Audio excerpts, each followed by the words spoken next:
We can't leave an imaginary number in the denominator, so in this example, in order to finish this up, I'm going to have to get rid of the I in my denominator. And the way I do that is to multiply the numerator and the denominator times I. Well, in our numerator, this is really a whole binomial that needs to be, or a whole complex number that needs to be multiplied times the I.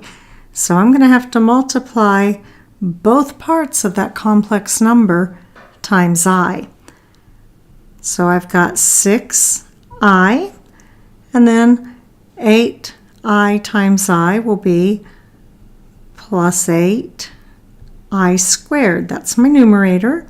And on bottom, I'll multiply 9I times I, and that gives me 9I squared. And just as a reminder, I squared is the same or equals -1. So now I need to go in and get rid of all my I squareds. So I've got 6I plus 8, but instead of the I squared, I'm going to substitute in the -1. And on the bottom, 9, and instead of I squared, again, -1.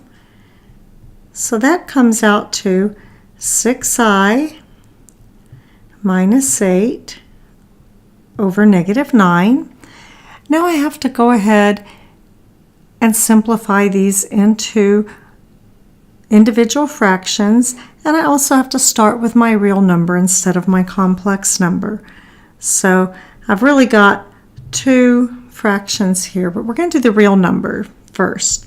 So I've got -8 over -9. The negatives cancel, leaving me 8 over 9 as my real number.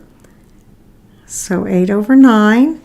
And then my second fraction is 6I over -9.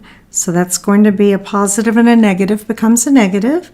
I'm going to reduce the 6 and the 9 to 2/3 I. And that is my answer.